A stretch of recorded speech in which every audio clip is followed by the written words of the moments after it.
Bonjour à tous, c'est Zimbabwe. On se retrouve aujourd'hui pour une nouvelle vidéo de l'amour. Après une longue absence, évidemment, de plus d'un mois, oui, étant donné que bon, j'avais terminé ma boucle de vidéos, du coup je me disais, mais est-ce que je vais arrêter les vidéos ou pas?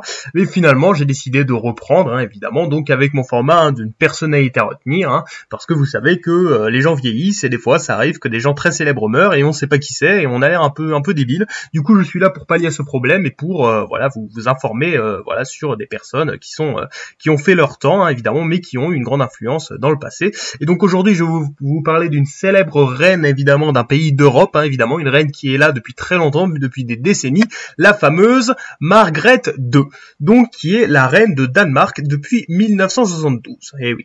Donc, alors d'abord, on va essayer un peu d'éclaircir de ce qu'est le Danemark, évidemment, vous savez sûrement ce que c'est, mais bon, on peut faire une petite piqûre de rappel. Déjà, le Danemark, c'est ici, donc voilà, c'est un petit pays d'Europe, donc voilà, d'Europe du Nord, donc qui est un pays scandinave, c'est-à-dire donc qui est voilà lié avec les pays comme la Norvège et la Suède. Attention, pas la Finlande, on pense souvent que la Finlande est un pays scandinave, c'est totalement faux, c'est-à-dire que quand on parle de Scandinavie, on parle de ces trois pays, donc Norvège, Suède, Danemark, peut-être aussi Islande, donc qui sont des pays voilà avec une culture plutôt germanique et une langue voilà issue de langue germanique, alors que la langue finlandaise n'a rien à voir.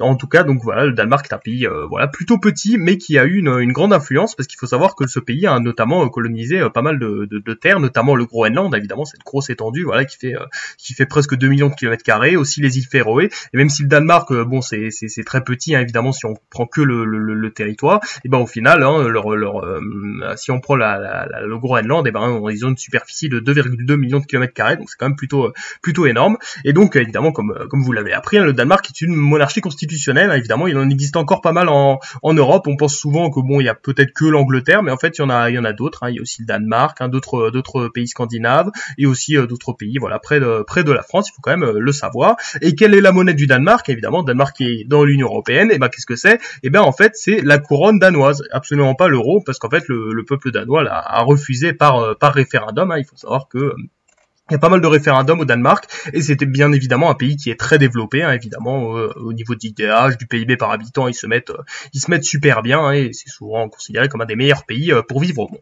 Donc, il faut savoir que la fameuse reine Margrethe II, donc, est issue d'une longue lignée de rois. Les rois du Danemark, voilà, ça a commencé, donc voilà, très longtemps avec des rois légendaires, et donc la reine Margrethe II est issue de la maison de Schleswig, Holstein, Sonderburg, Glücksburg, donc un truc un peu compliqué, dont le premier représentant était Christian IX, donc qui était roi en 1863, le fameux roi évidemment durant la guerre des duchés de 1864, dont j'avais déjà parlé.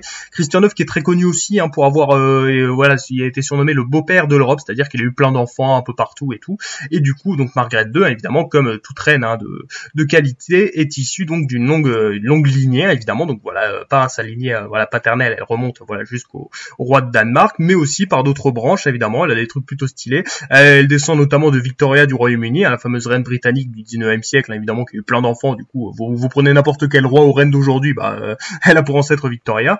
Et aussi, elle descend notamment de Oscar de Suède, évidemment, donc qui est le petit-fils du fameux Bernadotte, donc qui était un maréchal napoléonien, évidemment. Donc voilà, vous prenez Oscar II, voilà, qui est donc l'arrière-grand-mère de Margrethe, et donc vous regardez son père, donc c'est Oscar Ier, donc qui était roi de Suède, et son père, le fameux Charles XIV Jean de Suède, plus connu sous le nom de Bernadotte, qui est un ancien maréchal napoléonien, qui avait réussi à devenir roi de Suède comme ça, tranquillement.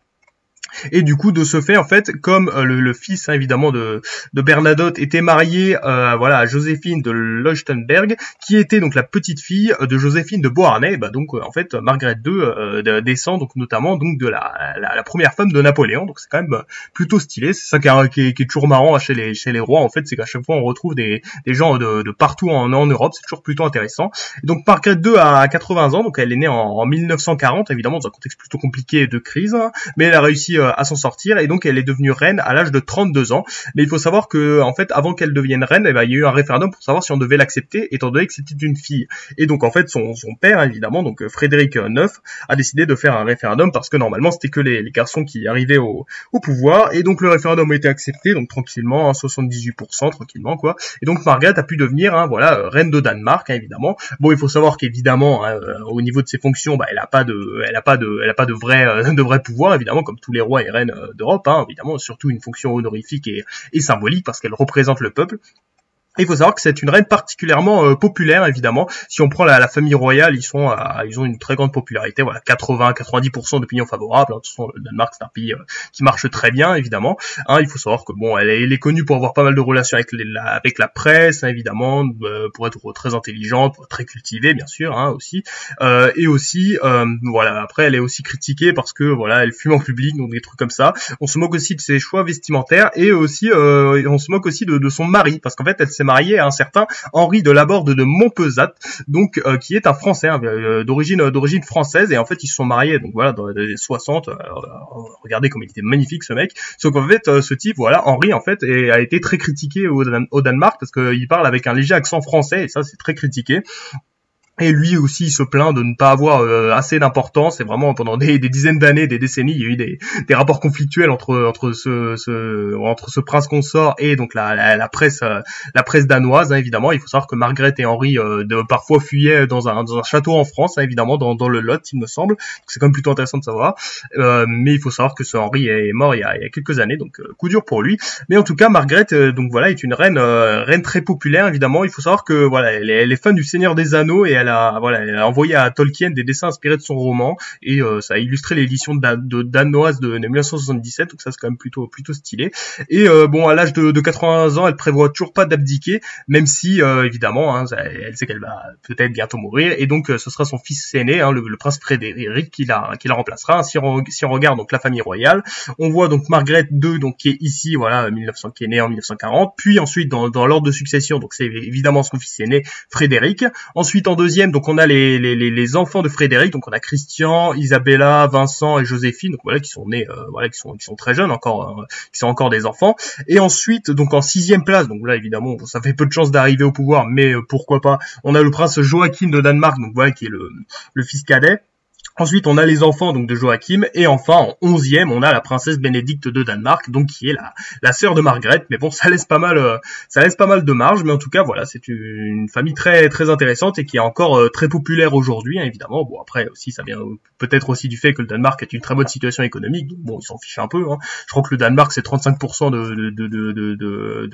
dette en PIB, donc un truc complètement pourri par rapport à d'autres, enfin complètement nul par rapport à d'autres pays, donc c'est quand même plutôt respectable. Et voilà, et quand même un royaume, voilà, quand même avec le Groenland, hein, même si bon, les États-Unis ont récemment voulu acheter le Groenland, bon, ça appartient quand même au Danemark, ce qui en fait un des plus grands pays du monde, hein, c'est quand même pas mal du tout. Et en tout cas, Margrethe II est encore une personnalité très populaire dans son pays, même si elle n'a, comme je l'ai déjà dit, hein, aucune influence évidemment dans la politique de son pays, hein, étant donné que bon, celle qui a le pouvoir donc au Danemark, hein, évidemment, c'est Mette Frederiksen, donc qui est la première ministre du Danemark, hein, évidemment, qui a gagné les législatives de 2019. Hein, évidemment, il me semble que j'en avais déjà parlé, donc voilà, social-démocrate, hein, évidemment, qui a fait une alliance avec d'autres partis plutôt à gauche, hein, et donc qui gouverne tranquillement, hein, depuis 2019. Mais en tout cas, voilà, on a une reine qui est très populaire, voilà, au pouvoir depuis presque un demi-siècle, donc c'est quand même pas mal, hein, évidemment. Donc là, on la voit avec Nasser, évidemment, il y a des décennies.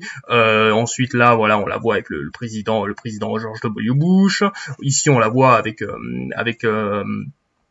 voilà, des présidents estoniens, donc en fait que des trucs stylés, hein, évidemment, plein de décorations étrangères, c'est ça qui est plutôt incroyable, hein, évidemment, chez tous ces rois, c'est qu'ils sont toujours au pouvoir. On peut se demander à quoi ils servent, hein, parfois, mais bon, après, s'ils sont là juste pour faire joli, juste pour décorer, un peu comme des monuments du passé, pourquoi pas, hein, si le peuple le veut. Voilà. Donc, merci pour avoir regardé cette vidéo. Vous connaissez donc maintenant la souveraine du Danemark, Margrethe II. C'était Zimbabwe. Merci d'avoir regardé.